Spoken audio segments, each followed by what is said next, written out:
Hello, Guilty Feminists. This is Deborah. I'm coming to America. The first show of the tour will be at Gramercy Theater in New York on the 4th of January. And tickets are on sale now. Go to guiltyfeminist.com for all the details. They're going fast. More dates are coming soon, but the faster this one sells, the more dates they'll put on. So if you're in New York and you want to see the Guilty Feminist live, book today. This episode is all about climate change. And one of our guests is Helen Clarkson, the amazing CEO of the Climate Group. Some of the suggestions for how we can really slow climate change are quite provocative. They're in the context of a comedy show. You might think, oh, I've got this idea or this suggestion, or I'm not sure about that. So I sat down and had a longer conversation with Helen, which we've put at the end of the show. So before you respond, have a listen to that more complex conversation. It's such a hot topic, climate change, in more ways than one. And we really, really do need to address it. The science is in, we've only got 12 years to slow climate change. So we do want to join together to be as practical as possible about the problem as the human race. And it is Climate Week this week. Climate Week is in New York City. I'm going to be there for that. It's run in coordination with the UN and the City of New York. But there are events all over the world. Wherever you are, put climate change and events into Google and see what is happening. There's the school strikers to support. There's the Extinction Rebellion. There's all sorts of marches, things that you can get involved in. So please Google Climate Week and your area, and you will be able to find things. And now this is one of my favourite podcasts in a long time, I have to be honest. It's a very, very funny, charming episode. So on with the show. Or wherever else, where do you listen to it? Just shout the name. In the car, thank you. Where? In bed. In fact, I've stopped asking this because sometimes one time I asked it and someone said I use it to fall asleep. What? It's a compliment to a podcast. No, it isn't. It is. It's actually your most intimate relationship with a podcast is the one you fall asleep to. And you don't just go, oh, I listened to it. You go back to it at a point that you can remember. You often read and listen. It's a huge compliment. That's why people are weird when they meet you, because you literally whisper in their ear as they're falling to sleep about the patriarchy, and then you're right there being a real woman. So maybe I should do more. If you're falling asleep now. Yes. Yeah. So we can do just that. Put some stuff in later on, just so you're very relaxed. Yes. You'll wake up more confident. It doesn't matter what you look like, it matters who you are. So I'm in. Okay, all right, fine. Do you want to go first or should I? Okay, I'll go first. I'm a feminist, but that doesn't mean I'm not fun at parties. For instance, I don't go to parties because I find getting dressed up so stressful. The more things I try on, the less confidence I have, all the while shouting at myself in my head that my value isn't connected from what I look like. I'm a strong, independent woman, except I'm not. I'm crying in a velour crop top. Because I found the face of Winston Churchill in my cellulite. What's he doing there?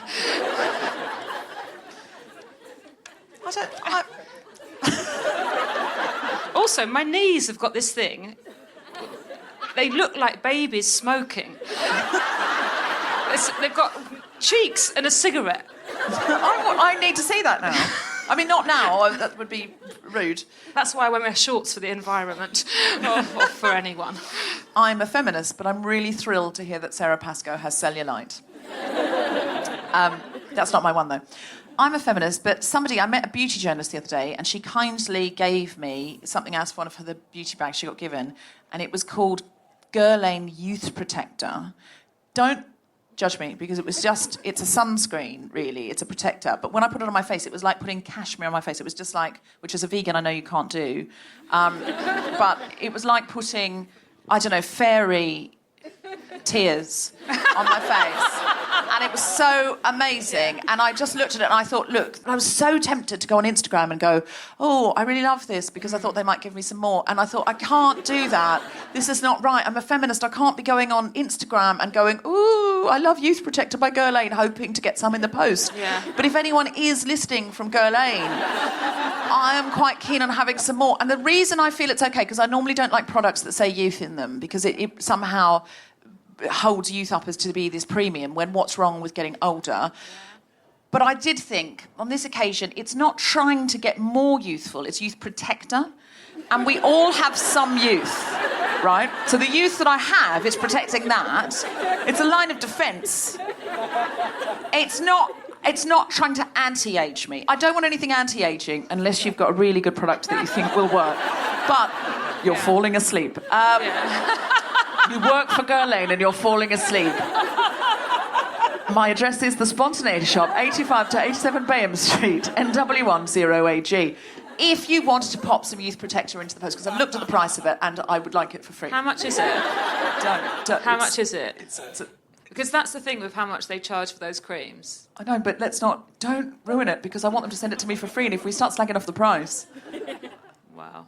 There is a relation between how it is the Emperor's New Clothes. The more they cost, the less they do.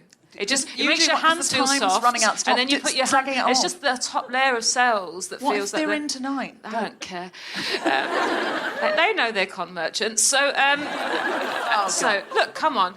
I'm a feminist. Oh, but I'm getting into a conundrum when I'm walking my new puppy. So he's very small and very sweet. And actually, this says a lot about our society and our culture. People call him her. And they go, oh, she's so lovely. How old is she? And they just instantly assume because he's small and sweet. And I don't think his sex is relevant to any conversation, so I don't correct people. But it also means I don't want them to feel bad, so I'm kind of I'm hiding his penis with my hands when I pick him up so we can move on. So they don't then go, why have you been saying she's lovely? But also, why does it matter? It's so odd that they say she and I feel a bit weird for him, and it doesn't matter unless they're going to try and get you pregnant or something. I think it was somebody, and I don't know who it was, but I must check it up, but somebody on Twitter was saying, I think they might have been non-binary, and they were saying, if someone misgenders my dog and I say, it's actually a she, they really freak out and go, I'm sorry, and they never do it again. But they can't remember my pronouns. Yeah. I think that's actually a really good point. Yeah, it's crazy. But, it's just crazy that we do it all the time, automatically. I'm a feminist, but while I really, really, really do want diversity of casting on television in comedies and dramas, I really want that so much, I have made a huge exception in my mind for Good Omens because I desperately want to see David Tennant, Michael Sheen and John Hamm all in the one shot. That is just my idea of heaven. I got so excited about the trailer. I don't think you've taken on board what I've said. David Tennant, Michael Sheen and John Hamm all playing supernatural beings and hanging out together, and we can just imagine the lols they had when someone said "cart." We get to imagine that for free. That's our own with TV a middle-aged extras. man lately. They're not fun in any way, shape, or form. Those three They're are teetering fun. on type 2 diabetes. They're moaning about everything. They think the world has changed. They don't understand. What's woke? They say, what's woke mean? It used to mean I got up in the morning. Oh, God, you'd have a terrible time. I'm a feminist, but the work of Simone de Beauvoir and Betty Friedan combined did not speak to me, move me, or inspire me anywhere near as much as the Hair Matter speech in Fleabag. No! So glad I'm alive now. So true. So true. If you haven't seen it yet, Get out. No, you're in for a treat. I'm a feminist, but while I was genuinely very sorry when I heard, about the female astronauts, and they were about to do the first female-only spacewalk. They were about to go, and then they said, oh, sorry, we don't have enough spacesuits, so we can't, because we don't have enough spacesuits in women's sizes. And we were like, what?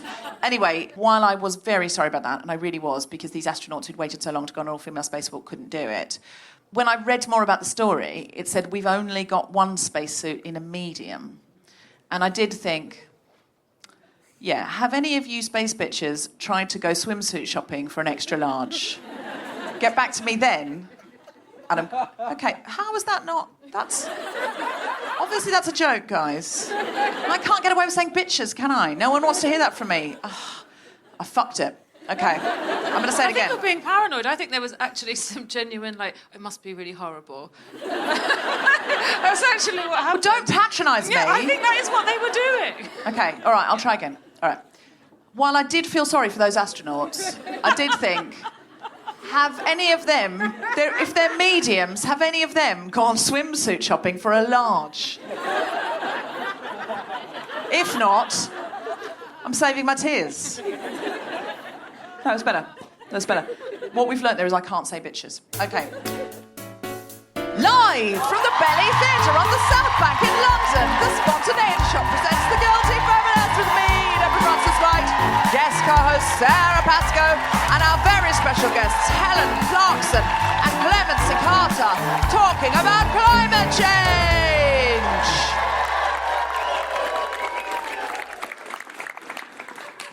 This is The Guilty Feminist, the podcast in which we explore our noble goals as 21st century feminists and the hypocrisies and insecurities which undermine them.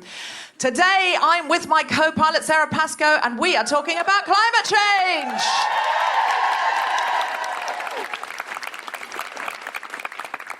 Hello, Sara Pascoe. Oh, is that working? Yeah. Hello? Yeah, hello. No, that's not working, is it? Hello? That's working. It's definitely working. That's the kind of volume we need for feminism. I'm not messing with that shit. We'll have to get that fixed before the guest comes on. Hello, I'm working now as well. I just found some poo bags in my pocket.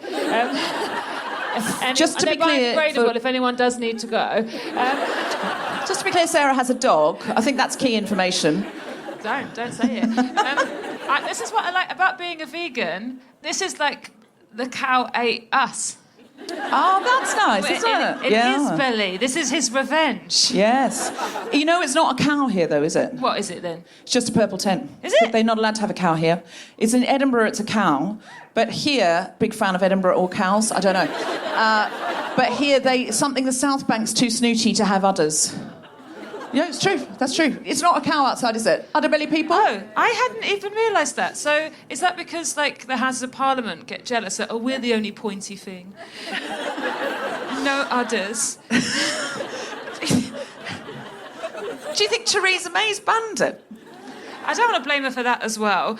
Because I feel like if it's what she wanted, it wouldn't have happened.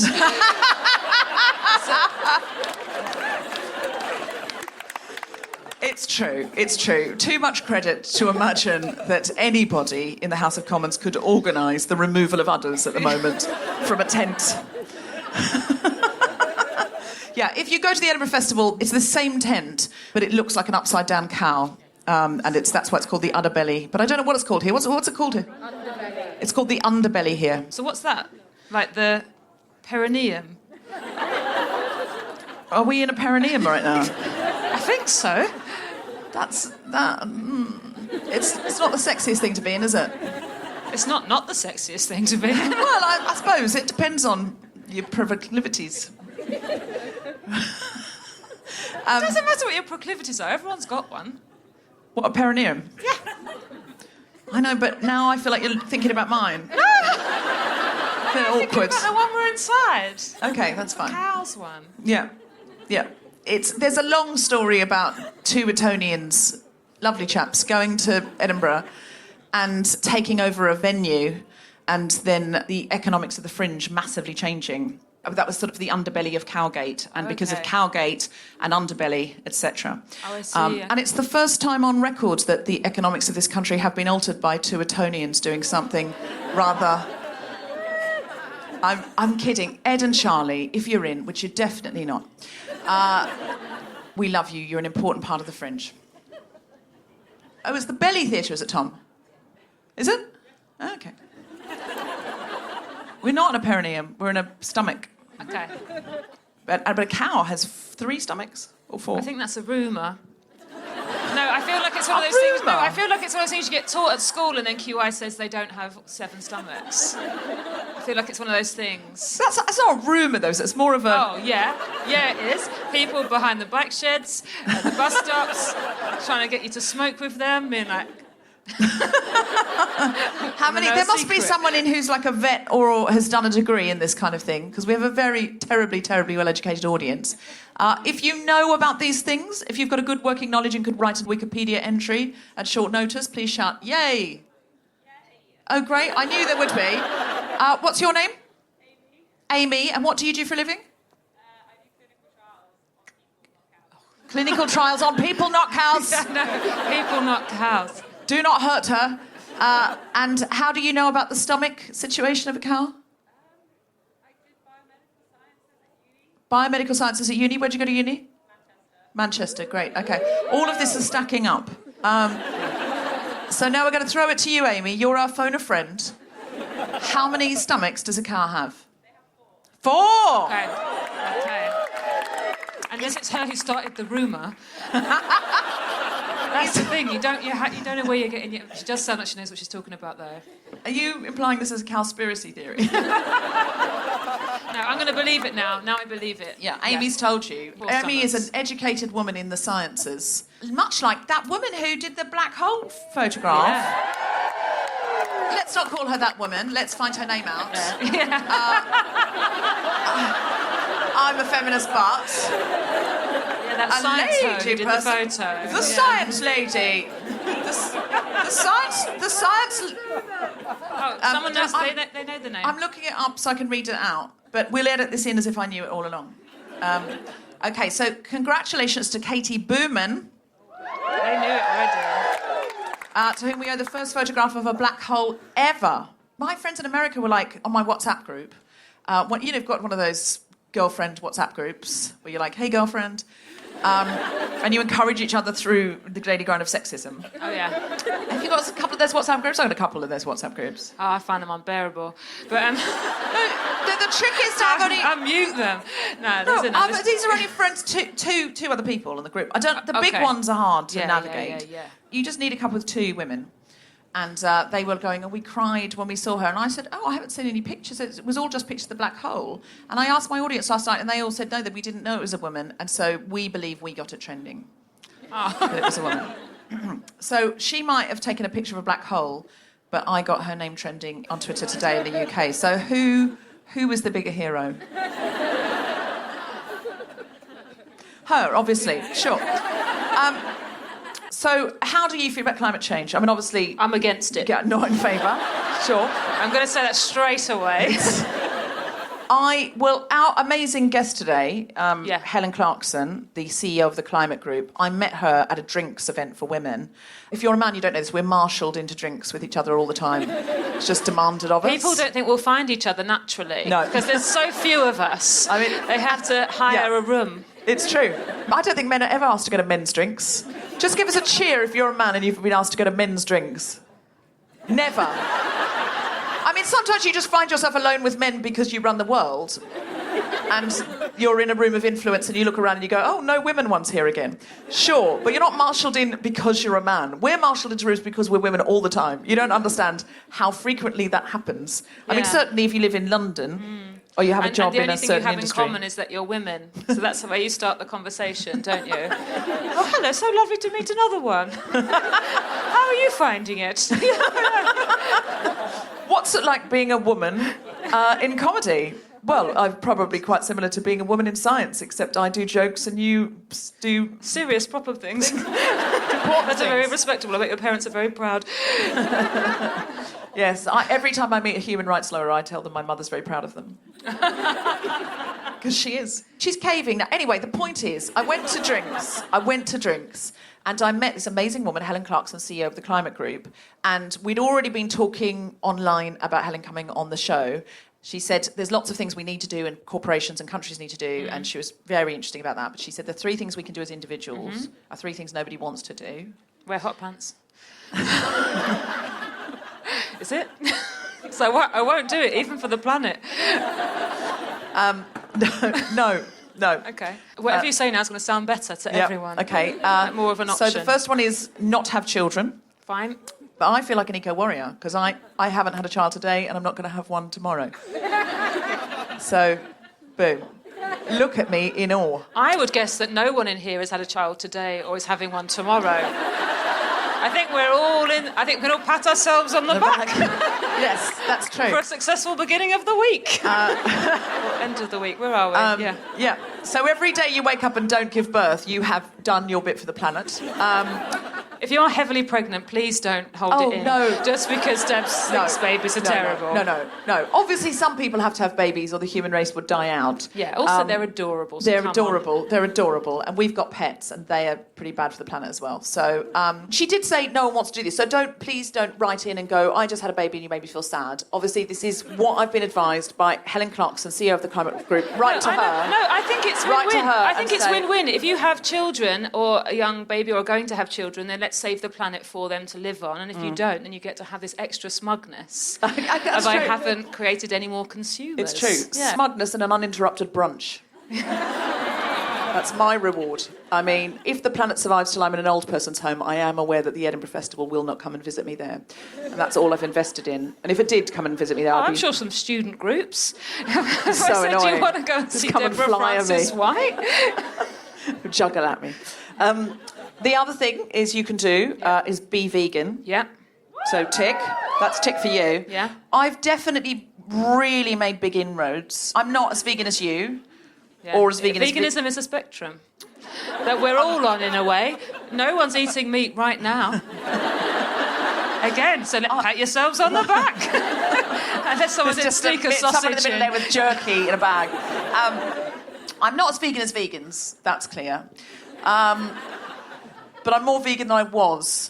And I tend to be pescatarian, and I try to cut out dairy, by which I mean I've stopped having milk in coffee. But also, the other day I went to it was one of these parties where women are marshalled in together, and the snacks were really delicious. They're like little bits of avocado or something. I said, are these all vegan? And she said, yeah, we just find it easier. She said, if everything's vegan and gluten-free, then we've got no problems. And that's what it needs to be. That's what it needs to be. The default is...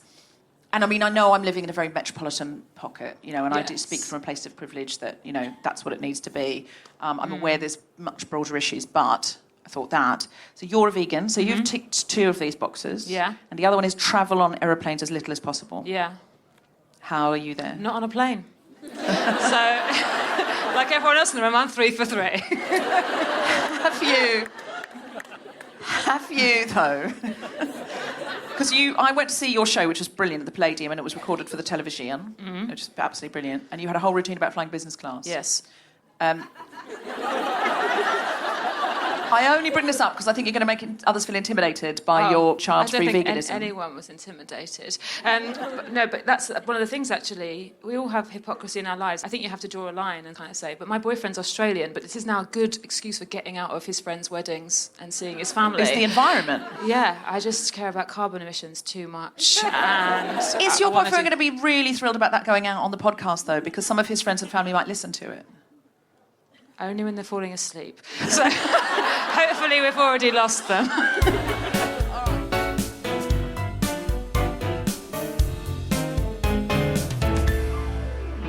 Would you like to hear some stand-up comedy? Then please welcome to the stage the incredible Sara Pascoe! Thank you so much. And thank you so much for having me. So, of the 3 things that is important or helpful that we can do on a personal level, I'm 2 of them. I don't have children and I'm a vegan. Actually, as I've said already, I've recently got this little puppy, and it's odd, this really odd thing that people kind of refer to him as a fur baby. Like, oh, you've got a fur baby now. Oh, how's your little fur baby? And I don't really like that phrase because fur baby kind of insinuates that you're compensating for something. I'm nearly 40 and I don't have children, and you can't compensate for something with something better. Having a little puppy is so much better than a baby. And I didn't even have to rip my vagina to get him. I just went and paid someone some money. But so here's an odd thing. So I'm a vegan and I've got this puppy, and it didn't even occur to me not to feed him meat.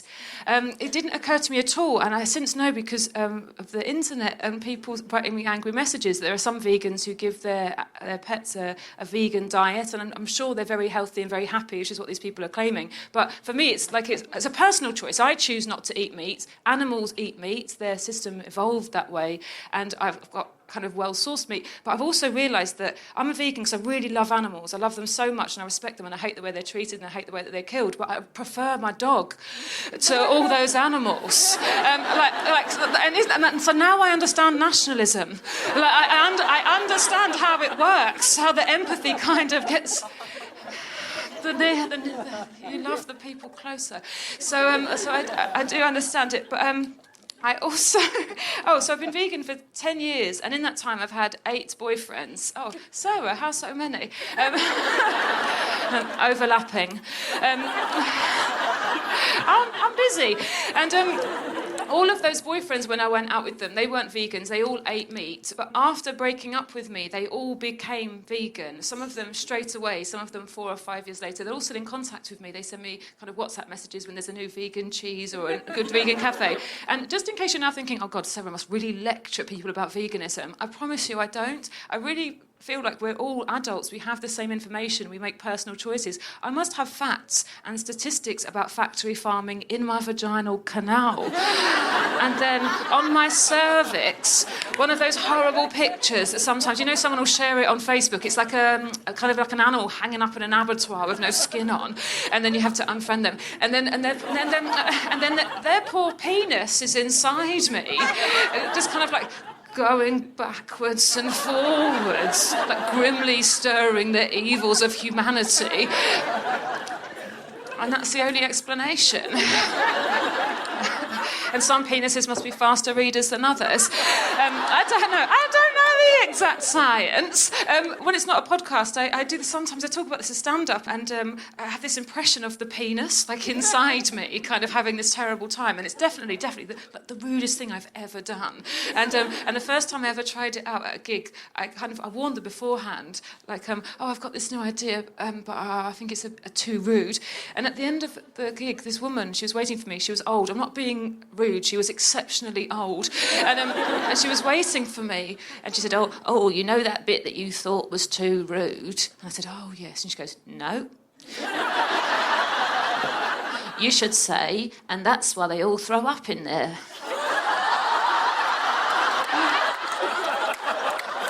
Which is too rude.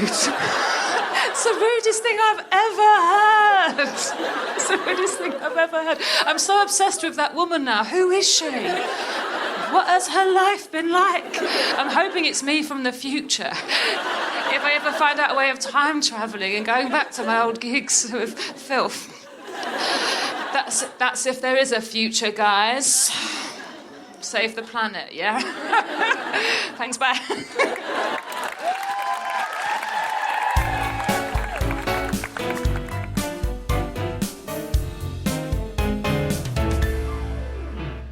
Hello, Guilty Feminists. It's Jessica Regan here. I'm delighted to announce some more autumn dates for our Guilty Feminist Big Speeches workshops happening at the Rose and Crown Theatre in Walthamstow. So these workshops are taking place on Sundays, Sunday the 22nd of September, the 29th of September, and October 6th and October 13th. So they're all happening at the Rose and Crown Theatre pub in Walthamstow. And if you want to come and find your voice and take your space, please get on the website, guiltyfeminist.com/big speeches to book your place. Our first workshop is nearly sold out, so do get on it to avoid disappointment. Looking forward to seeing you there.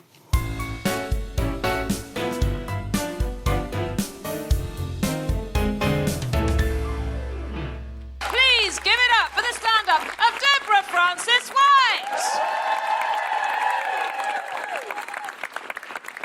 So I think it's clear that the children are going to save us, the next generation, taking days off school. This next generation are just incredible. They're incredible on climate change, they're incredible on gender fluidity and understanding about gender identity. In America, they're going to overturn the Second Amendment. The next generation are incredible, and I have complete faith that they are going to save the world. I was saying this to someone the other day, and then I just suddenly stopped myself and went, that is fucking ridiculous. Are we seriously going to leave it to children? That's what we're all saying to each other and reassuring each other. Don't worry, the kids have got it. High five, light up another Marlboro Menthol, knock back another Chardonnay, because you know who's got it in the bag? The 8-year-olds. The UN have said that if we don't stop climate change in the next 12 to 15 years, it's unstoppable.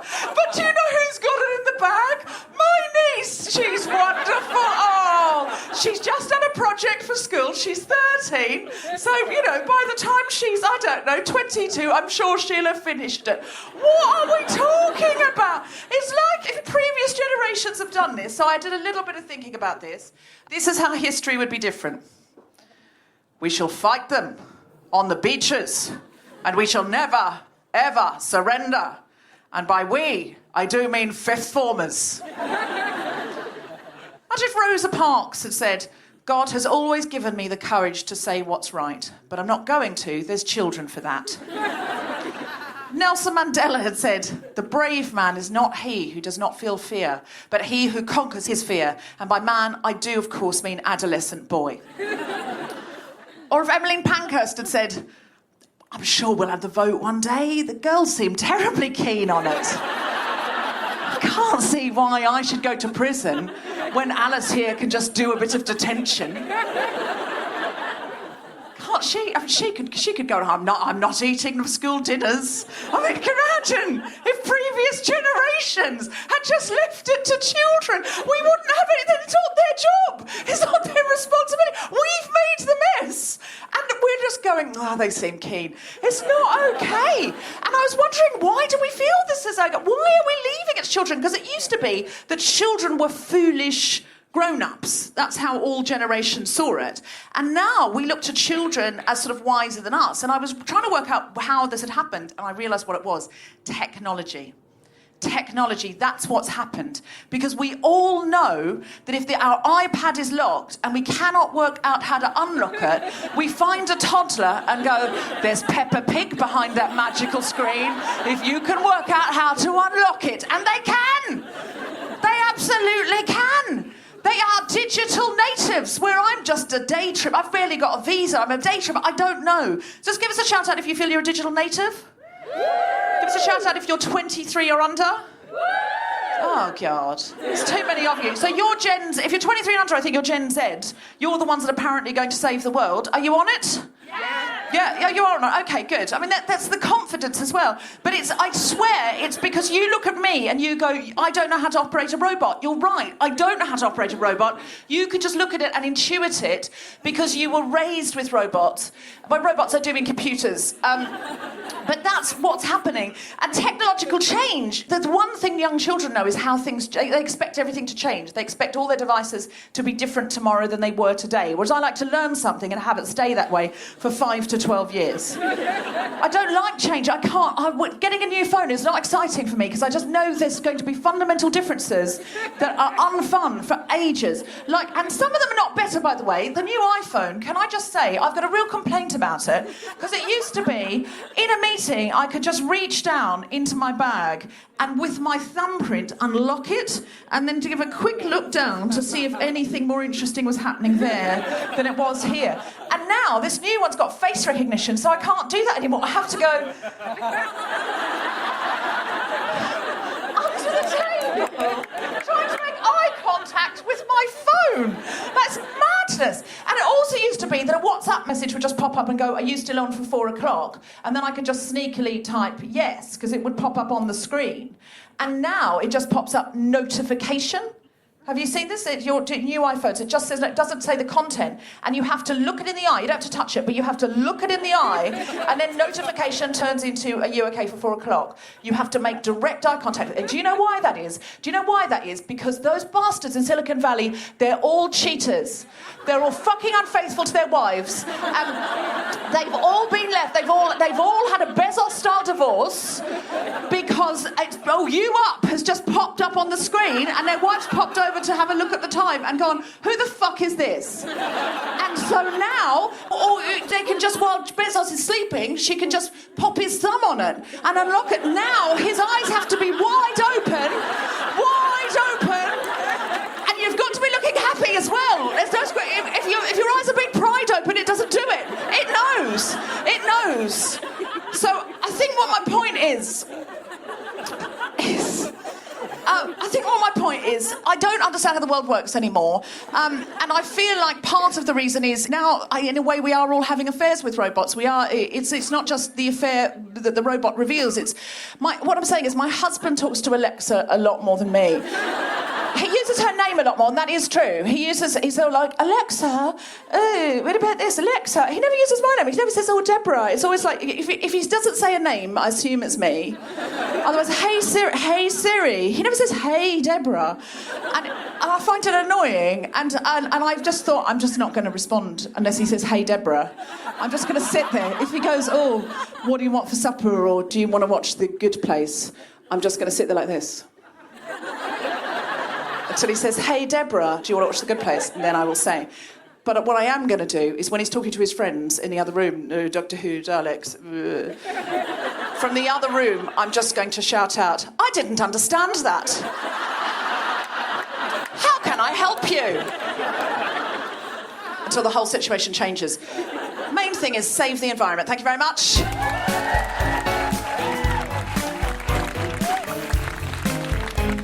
So we have two guests today. One guest is my goddaughter. So I have godchildren. She and I started this together. It's a goddaughter or a son that you nominate as a grown-up and a child, because sometimes parents impose babies on you and no one knows what that personality is going to be. And it could work out. They might be very sporty, and then, of course, it won't.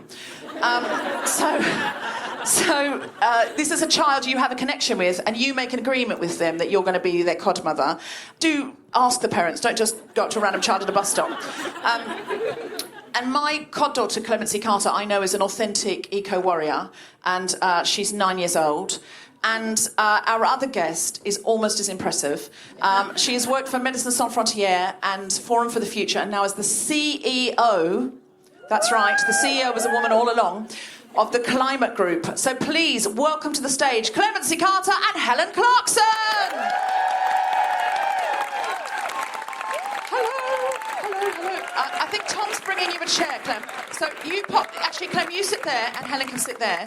Sorry, there we go. And Tom's sorting mics. Now, Clemency, you recently took the day off school, much to your principal's disapproval and chagrin. I don't think you should look so thrilled about it, but I'm delighted that you do. Could you tell us about the letter you wrote to her? Well, I wrote a letter that's just talking about climate change, and it's talking about why it's important and why it's more important than stupid attendance. Excellent. Do you want to read us the letter first? So was this letter, just to clarify, it was written after you'd gone on strike for the day and she hadn't been happy, or was it beforehand to explain yourself? Beforehand. Okay, so she knew. Okay. You'd asked if you could have the day off and she said no, and then you wrote this letter. No, I wrote the letter to tell her that I was taking the day off. She wasn't asking no one. She was telling them. Wow. I should point out Clemency's wearing a pin that says full-time feminist. Yeah. And she's got 6 tattoos. You can't see them. Planet Earth. OK, all right. So, Clemency, read your letter. I'm sure you'll agree that there's a problem, a big problem, going on in this world at this minute. You know what it is. It's climate change. Climate change is ruining the Earth and killing its wonderful animals. It could even end up flooding our world. If we don't stop now, by 2031, global warming has to be kept to a maximum of 1.5 degrees Celsius, or else it will significantly worsen the risk of drought, floods, extreme heat and poverty for hundreds of millions of people. This is why I've decided to go on strike. I know it may affect my attendance, but I believe climate change is much more important. I'm very sorry, but I can't just sit and wait while this is happening. Yours sincerely, Clemency.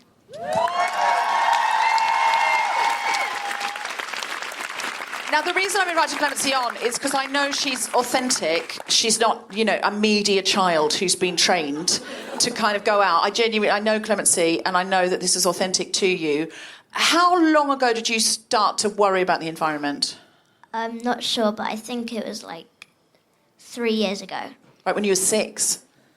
Yeah. Yeah, that's a lot for a 6-year-old to start worrying about the environment. I worry that it must be very scary to think about such huge things about the future. I just worry, because how in the 70s everyone's really worried about kind of nuclear apocalypse. It's a lot for children to also absorb. It's a lot for adults to absorb, but does it scare you day to day, or do you think we can sort it out? A bit of both. It does scare me, but I think the children can sort it out. That's amazing. And you've done other things in your life. You've cut out eating meat, is that true? Yes. Your mother and father still eat meat, but you told your mother, I'm not going to eat meat anymore, a while ago. How long ago was that? I think that was around August last year. And you've stuck to that? Yeah. How does it feel to know that you're a better person than your mother? Who is a close personal friend of mine. Like...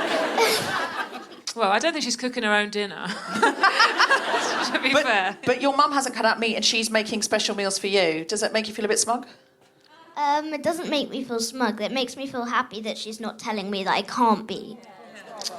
Supportive, yeah. Everything you say is totally amazing, Clemency. Do you, as a 9-year-old, have it? Because I'm going to be dead a lot quicker than you. You know, I mean, I hope you come to my funeral and read a poem or something like that. If you could write something, start writing something now, maybe honing it. So I hope that we do leave you a better earth than the one that we could do. Do you have anything to say to the generations ahead of you about how you feel about and what you'd like us to do? I think we should ban cars. Yeah, I agree with that. I get a lot of taxis, so I don't I really. invented these cars. They're made out of balloons, and so if you ever hit anything, they just pop, and everyone's safe. They go really slow. Well, do you know, I take black cabs and they're going electric now. The black cab I came in today was electric.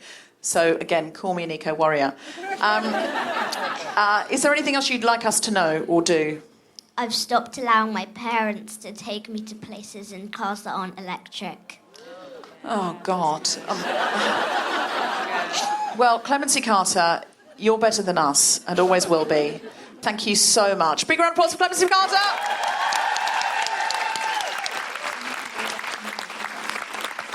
Do you want to stay? OK, Clemency wants to stay, so she's going to hang out. OK. So now, Helen Clarkson, you are the CEO of the Climate Group. And feel free to chip in at any time, Clem, as well, if you're going to stay. It's like a dinner party. You feel free. I don't know how many dinner parties you go to, but that's the rules. This one doesn't have any food, just in case you think anything's coming. At least there's no meat. Exactly. Yes, exactly, guys. No food is better. So, Helen, tell us... Luckily, tonight, the Guilty Feminist is going to stop climate change. We should have covered this topic before, really. Can you tell us what should we be doing? Thank you, and it's great to be here and be talking about this, and we're really excited to see the school strikes. So I've been working on this for a long time, lots of people have been working, and what we've really found difficult is to get any sort of interest, actually, from the public, because it's always seemed like, you know, it's in the future and it's probably a bit far away and it's a bit cold here anyway, so, you know. And there was a thing in Parliament a few years ago, you know, and an MP stood up and actually said, you know, we could grow wine in Scotland. And everyone went, that's nice. And so it's been really hard to get people engaged. On the other hand, some parts of the world will be completely flooded and everyone will die, but we'll be able to grow wine in Scotland. But we'll be drinking our Scottish... Toryest thing I've ever heard. I think that's a really good example of how people don't seem to be able to... It's very difficult to be able to absorb or imagine the effects. They just think it's going to be fine. There's already a refugee crisis because of climate change. It's already happening. It's not actually a future thing. There's already the effects. And it wasn't until a couple of years ago scientists weren't willing to say, look, this event happened because of climate change. And that really has changed in the last few years, where they've been willing to say, yeah, look, this is the climate changing. Margaret Thatcher actually gave a really early speech about it, you know, in the 70s. So it's been really known that this was coming for a long time, but Thatcher. Even Margaret an early Thatcher. Feminist Do you know who move. Margaret Thatcher is, Clemency? Lucky you if the answer's no. She was a pop star from the No, 80s. that's not true. Do you know who Margaret Thatcher is? Have you ever heard of her? She was a Prime Minister that we had. I've heard of her. Yeah, she was a bit like Theresa May, but scarier. That's difficult. I'll show you some videos later.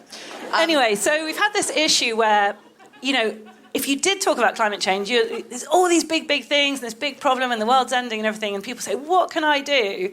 And we would sort of end up going, well, change your light bulbs. So there was this big kind of, people talk about a value action gap, this gap between here's this big problem and here's what I can do as an individual. And so that's why I started kind of making this joke that, you know, if you actually told people what they had to do, they don't want to hear it. And you can say, look, stop flying, don't have kids, don't eat meat. And people go, right, apart from that, what can I do? And it's like, well, everything else is kind of second order. But what you can do, and we've sort of said, is buy from the right businesses, vote for the right politicians. And that's all very well, but there's only a few businesses that are doing the right thing and very few politicians who are willing to go out behind the kind of radical message that we need about how much change we need. So that's why I think it's really exciting to see these school strikes, because we're starting to actually get some traction and people paying attention. And I think what's great is, first of all, it shows you that individuals can make a real difference. So this started with Greta sitting outside on her own, outside the Swedish Parliament on strike with her sign. How old was she when she started this? 15 or 16. She's 16 now, and I think she was 15 when she started. And it took 30 weeks, and it got up to millions of kids. And if you don't know this is Greta Thunberg. Thunberg, who's I like a to Swedish pretend that we know each other, but we don't. But Greta. I think she has one name, person. If you don't know her, look up her videos on YouTube. She's got lots of amazing speeches. Yeah, and she came and gave a speech last year at the big climate conference for the UN. So she sort of started this individual thing of sort of saying to adults, look, this is our future. We really need you to take these sorts of radical action. And now we're seeing school children get behind that.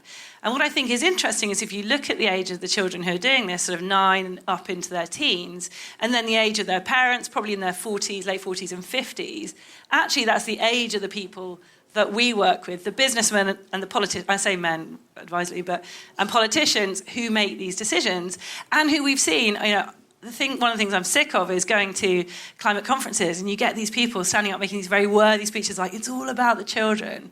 And I think really it hasn't been until now. It's very much paying lip service to this idea of future generations. But actually now, kids are going home and saying, we need you to take action.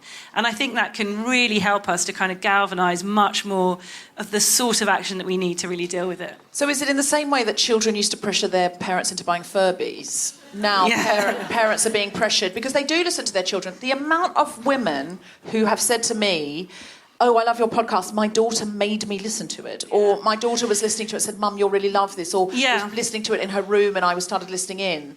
Or women who say, I get lectured by my daughter all the time, I'm not the right kind of feminist. And she says, oh, you've got to check your privilege and blah, blah, blah, blah, blah. And I'm thinking, at first I got a bit annoyed, but then I realised she was right. So is it true, too, that no matter what age you are, if you start telling your parents, they're more likely to listen? And if you know anyone of influence, you need to go in and have those conversations? Yeah, I mean, I think always, in environmental, you kind of have these...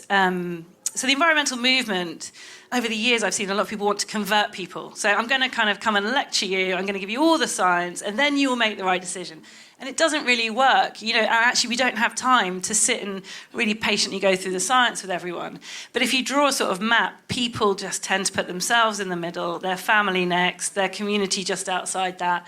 Maybe you kind of work out in waves of influence. So actually being able to get into the centre of that kind of target and the people around you putting pressure on and saying, look, we need to act differently, we need to be differently, can be really, really effective. And I think that's where this is going to have a success, that these kind of very greeny campaigns that maybe we've tried over the years haven't got traction. I also think it's about having constructive things to do, because just really wanting it not to happen or wanting to help is quite vague. I mean, obviously there's large things in terms of who you vote for, but there are small things, like you say, with companies, and sometimes it's gearing people towards those companies, going, support these people, or these people are doing this, because otherwise I think people are so busy, there isn't a lot of time to absorb actual changes that they can make. So that's why I think sometimes they go, yeah, it's terrible, what can I do? Yeah, it's beyond me. Yeah. What were you telling me at the party about the running shoes manufacturers just saying, look, don't give us gold medals, make really strict standards and we'll just live up to them?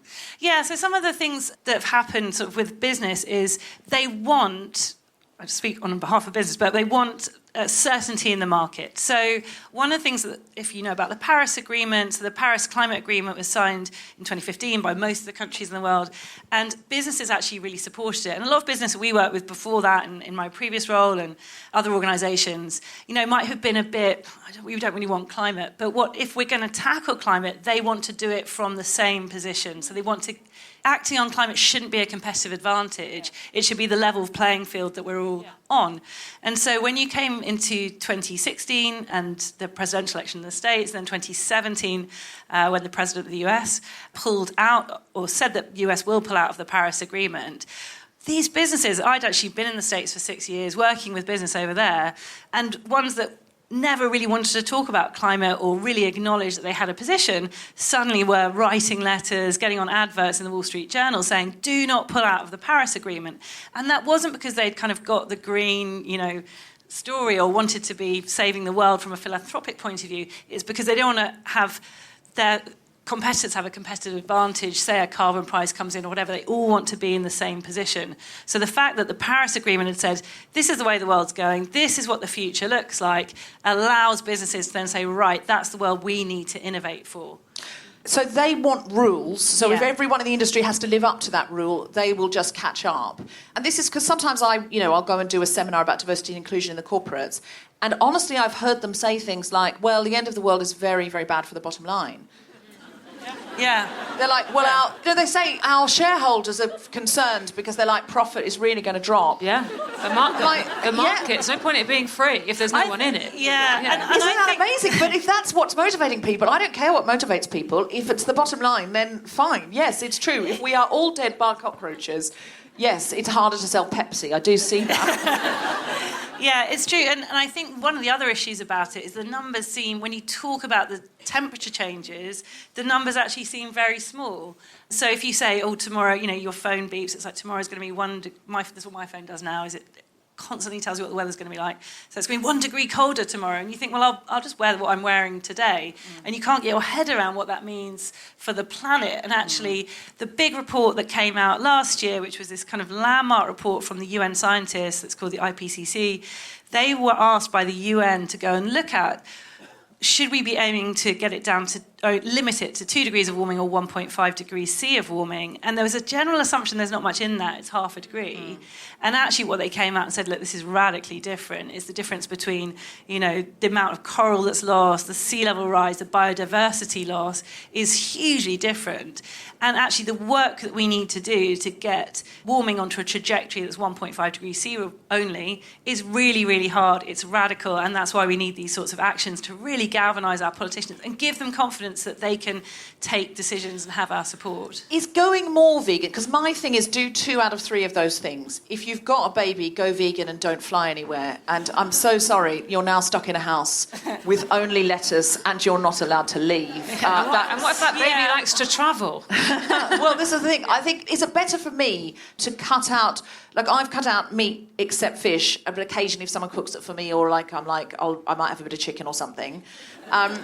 Is that better than me eating all the meat I was eating before? And I sort of offer those bits of advice as almost a provocation to get people to think about, the big ticket items. And because people are, saying, but what if I just change my light bulb? It's like, no, you need to do more. It does everything makes a difference. So carbon, it collects in the atmosphere, so every bit counts. So, yeah, it's much better to go, meat-free Mondays is nothing. Don't eat meat midweek. That's what I think is a really good rule. Just, have it once a month or at the weekend. Meat's a treat. There's a really difficult thing that if you make something kind of verboten, it becomes more delicious. And then what happens is actually everyone ends up with a guilt complex where they're going, I know I shouldn't.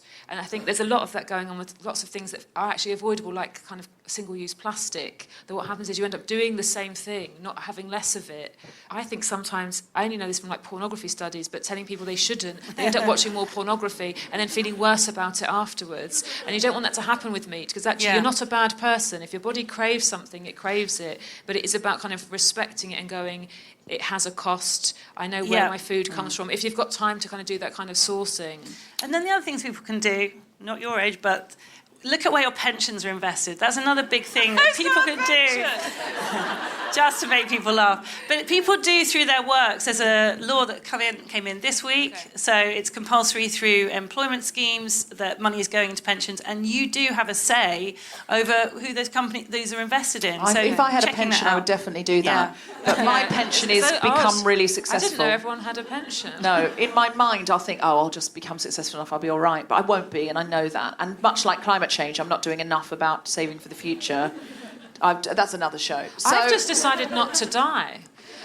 Good plan. Good plan. There's no proof you have to. Well, although if nobody dies, we're back. No, not everyone. Oh, just you. Okay, fair enough. So, what are the things? If all the guilty feminists around the world listening to this, there's a lot of us. What could we all do? Go as vegan as possible. which is full vegan, actually. And also, I think if we're just searching food in general, there's some things in terms of the farming that, like palm oil or soy that are equally really bad. I will give you one very simple thing. So there'll be more school strikes, and a bunch of middle-aged men will, abuse the school kids and say, you should be in school. But just tweet back at them, because it's so frustrating. And I think supporting these sorts of movements, that's a very simple thing that we can do, is to get behind and actually create this into a proper groundswell of opinion about, we do want you to take these actions, and really give the support to the politicians who are willing to go out there, because we're going to need to see them and businesses and others really starting to take big steps, and we're going to need to go with them. And so it is about some things in your life individually, we've sort of named some of them, but it's also about coming together and thinking, right, how do we make this really a radically different world? And the sooner we do it, we can do it with a way that ensures we all have more prosperity and have better lives. But the longer we leave it, and we have left it very late, then we're going to get into these very gloomy scenarios. So it's about starting to take action now. Cutting meat out. You don't have to go vegan tomorrow, but it's thinking about everything and thinking about how do you just make better choices, and they add up. And if you are vegan and listening and thinking, that's not vegan, that's plant-based, yes, we're sorry, we've used the wrong terminology. Veganism is a way of thinking around animal rights, and it's also about the products you use. What we're talking about is more plant-based eating. Think plant-based. Let's have a Guilty Feminist hashtag, which is, because I always think, they're saying go to school, but actually what these kids are doing is going down to Parliament and schooling the power. So I think we should have a hashtag school the power, that we hashtag back at people who are going, why are these children truants? Yeah. No, a truant is someone who stands behind a bike shed with a cigarette. Yeah. Another hero. Different kind of hero. Yeah, they're going to school the power. So hashtag school the power, and copy us in at GuildFemPod, and we will also retweet you and support what the kids are doing. Be more plant-based. Even if you feel you can't cut meat out altogether, actually, the less you eat it, the less you want it, I find. It's also the thing that you never talk about with veganism or plant-based is it's very exciting to find alternatives. And I know exciting sounds like, no, it's not. You're not stopping yourself from having things you want. You're finding a different way of cooking, different way of getting flavour, all of those kind of things. If you think about it in a positive, creative way, if you've got time... A good vegan food is great. It's just... the good vegan food. But also, I never cooked until I was vegan. I was a very lazy vegetarian. And I think it's thinking of it like that, like, let's try this as an experiment. We always rely on the flavours of, kind of meat juice or whatever. Electric cars. And is there a website we can go to find out more about what we can do? What's the Climate Group's website? Theclimategroup.org. Theclimategroup.org. Yes. So go there and find out what you can do and actually start to do something. We can't just talk about it and hashtag it. We actually have to do something. And follow us on Instagram, please. And follow Clemency's example. Take Friday off work and go down and bring some vegan sandwiches down to the kids, because they are doing something absolutely extraordinary that certainly my generation wouldn't have done. If we took days off school, it was for ourselves. It wasn't for the planet. If you want to become vegetarian but you're finding it really difficult, in America there's a burger, I think it's called the Impossible, but it tastes exactly like real meat. And it even bleeds. And at Greg's, they do a sausage roll that tastes exactly like sausage roll. Yeah, vegan sausage roll. Support Greg's and the vegan sausage roll. I think the Love Burger at Lyon, which is completely vegan and has cheese and mayonnaise, is so nice you can't have one. Yeah, and we are going to go forward to this sort of manufactured meat products and things like that as well. We are going there. Go and visit the website and just actually make one or two small but routine regular changes, and we will... do you feel confident and optimistic we will slow the climate change in time? Most of the time, I feel optimistic. What if Trump gets in again? That becomes... Don't say that! We were having such a nice time. That will worry. Yeah. That's worrying. Yeah, okay, so we've got 4 years of Trump we can deal with. A re-election would be, for the climate, another 4 years is going to become more problematic because the US will come out of the Paris Agreement. The day after the next election is the day that the US come out of the Paris Agreement. So if someone else wins, they will keep them in. Okay. So if you are listening in America, you have to do everything you can to campaign and to convert people outside your bubble. And that might mean knocking on doors. It might mean going and, if you feel that you do that safely, phoning people, doing whatever you can to tweet outside your bubble. Can I have a huge round of applause for my amazing co-pilot, Sara Pascoe? The CEO... There's more CEOs called David than women, but tonight we have an amazing, amazing CEO here, Helen Clarkson, CEO of the Climate Group. And the future of feminism, 9-year-old Clemency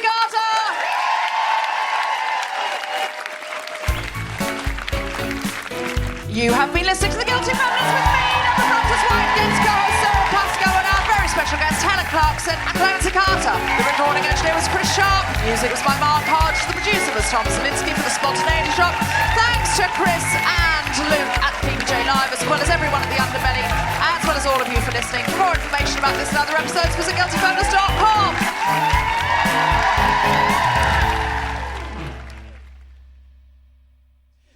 We should get the show going because we've got such amazing guests tonight. I mean, other nights we don't have that great guests and we go on and on. Helen, what do you say to people who say that governments need to handle this, who say that it isn't going to make any difference what I do as an individual? I do get asked that a lot, actually. So I think there's two answers really to that. So on the one hand, yes, it is true that the really big ticket stuff needs to be done by governments, by big business, by big players in the economy. And so one of the things that people can do as individuals is vote for the right people and buy from the right companies. And, you know, in the UK, we've probably got an election coming up. And I think starting to really scrutinise what the governments put in their manifesto, what the opposition parties put in their manifestos, and thinking about that really hard is very, very important. So on the one hand, there is truth in that. On the other hand, every ounce of carbon that's released into the atmosphere makes a difference. So everything that you do as an individual does have an impact, and it really starts to add up. And I think one of the problems that we get is that what people want to hear from you when they ask that question is they sort of want you to let them off the hook. So they want to say, no, don't worry about it. There's nothing you can do. It's up to the government. But actually, there's so much that we can do. And those go to things like, you know, what food we eat. So giving up meat is a really, really impactful thing that everyone can do individually, or going a long way towards that. So I'm not advocating that every single person has to go out there, completely give up meat tomorrow, but really radically cutting down and switching how we think about meat is a really good starting place for individuals. Thinking about how we travel, that's another one. So personal flights, giving up flying, it seems really, really extreme. But as we move into the next decade, as we really start to tackle this issue, I think we're going to find people are taking a look at that and actually finding that long distance train journeys not only not as bad as you think, but actually really enjoyable, and you can do some really exciting exploring in different ways. I think, when you and I met and I sort of provoked and said, well, you can give up flying, give up meat, don't have kids. That's very extreme, and it is meant as a provocation. So you're not saying nobody can have children, or if you've got children, somehow send them back. We're saying reassess things. Yeah, I think this is a really difficult one, and that my intention is not to make people who have children feel guilty or to go around with a kind of radical anti-child agenda. I think when I said that to you, it is supposed to be a bit of a provocation about what are the choices we're making in our life, and actually what are the things that have a really big impact, and just our life on the planet makes an impact. So every time we add a life, every time we add to the amount of people living, then obviously that has a carbon impact. And I think it focuses the mind, because what you're thinking about there in terms of population growth and these things is we have to do everything that we need to do to cut carbon for the people already here, and the population is growing. So it's really thinking about efficiency of life and how are we going to live with one another on the planet. So it is meant as a provocation. There's been a big kind of push in the environmental movement over the years of what you call deep greens, who really do have a kind of anti-population agenda. You'll see it kind of below the line commentary on any sort of environmental article you put up, somewhere like The Guardian. There'll always be people going, well, if we just killed everyone off, then we'd be fine. So in a way, it's pushing back against some of that kind of deep green agenda and thinking, is that a question we need to start asking ourselves? It's just kind of reflecting back to people that we are constantly making choices, and this isn't an agenda that's completely out of our hands. There are things that you can do. I don't want to get into that kind of, radical greenie says everyone has to stop having kids, and, it's more kind of nuanced than that in terms of thinking about us as people living on the planet, and we're not passive recipients of government policy, and, we are active participants on the planet.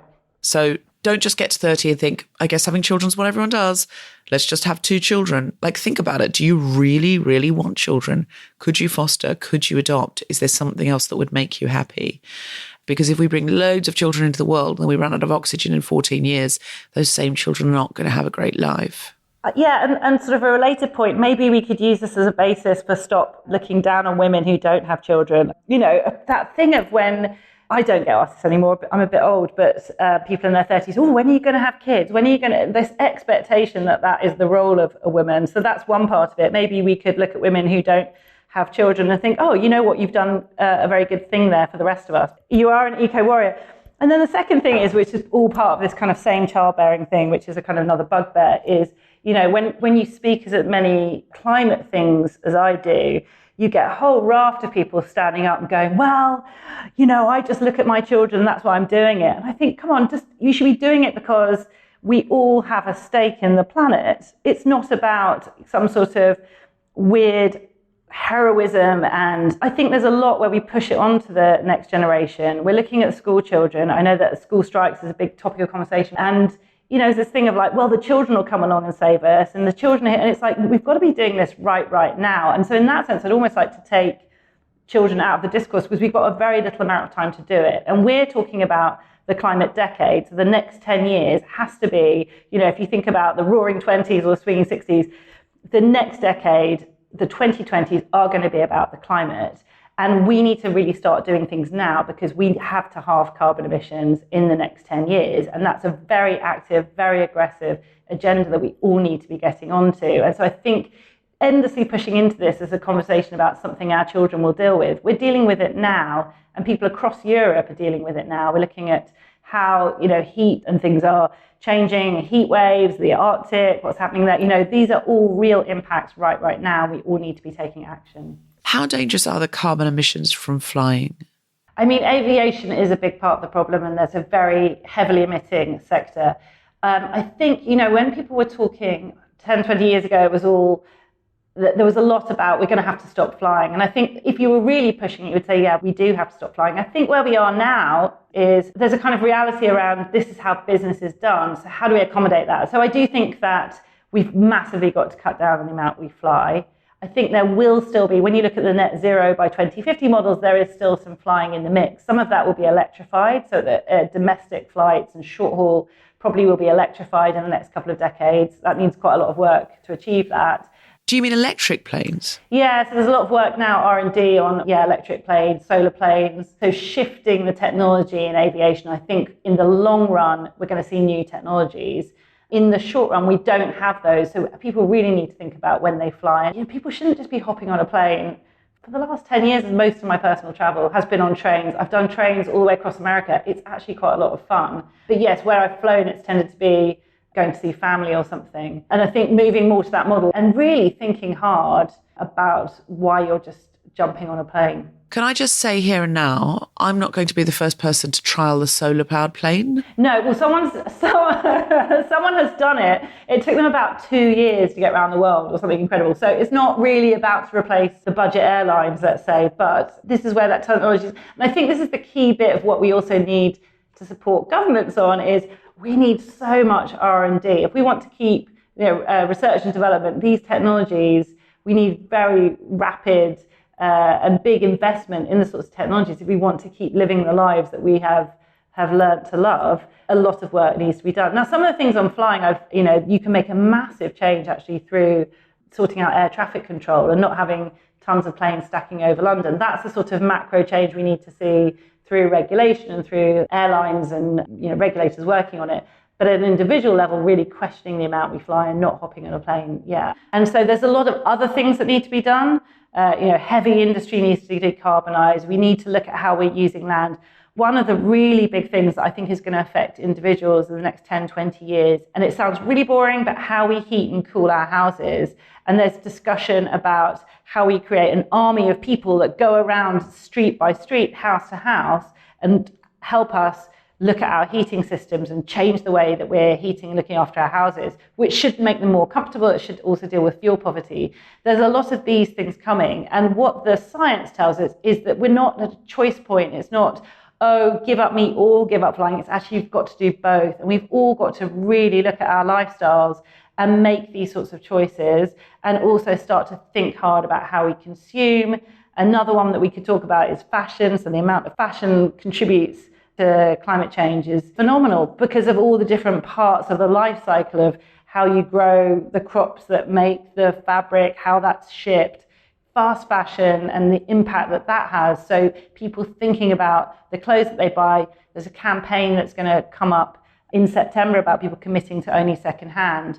The Oxfam are running, looking at things like that, trying them out, seeing how they actually don't make your life significantly worse and actually quite fun, is going to start getting people into these sorts of changes and approaching their own consumption in a different way. And yes, it will make a massive difference. So if we all did 80% of the right things 80% of the time, there would be a significant change in how much longer we could expect to live on this planet in conditions that were suitable for human beings. Yes, there would be, yeah. The thing is, we keep talking about the planet, but the planet's going to be fine. The planet Earth will still be here. It's us that we're doing out of life. I feel right now what we're doing is we're preparing the Earth for a different sort of life form that can survive in much hotter, wetter conditions. That's how we're treating the planet. It's like going into a fabulous hotel room, locking ourselves in and trashing it. We're doing ourselves out of an ecosystem that can support us. I think it's an interesting way to look at it, and it sort of comes back to the people question. You're right, the planet will continue. The question, and I came into this work actually through humanitarian aid work and working with people, the question isn't about, as you say, the survival of the planet, it's the survival of humans on the planet. Actually, that lens is quite useful for people to think about because it's been so easy for people to pigeonhole the climate as, oh, it's an environmental concern, it's tree hugging, it's all these things. And it's actually not. It's about society, the lives that we've created, that we enjoy living, and how those sustain. And actually, it's about people on the planet and how we get back into synthesis with the planet, not sort of opposition, as it were. We're just temporary inhabitants here. We're the new dinosaurs, really. And they went extinct. It didn't work out for them. So we know that the Earth has been here for billions of years, and very few of those have had us here. I mean, I bet if you went back in time and said to the dinosaurs, you're temporary, you're not even going to be the most famous things on the planet, they would have gone, lol. But at some point, it became inhospitable for dinosaurs. And at some point, we may be the cause of our own destruction. Yeah, I think the difference is that the dinosaurs, there's no evidence they knew what was happening to them. We know what's happening to us, and we actually have the tools in our hands to deal with it. We have left ourselves a ridiculously short amount of time, but the window is still open, and there are still ways to tackle this, but we've really got to get on it. We just have to keep pushing on all fronts and very fast and be very ambitious and keep, really, really pushing the momentum. So I think I completely agree with the analogy, but we can see it happening, so let's take action. Helen Clarkson, thank you so very much. You've been brilliant.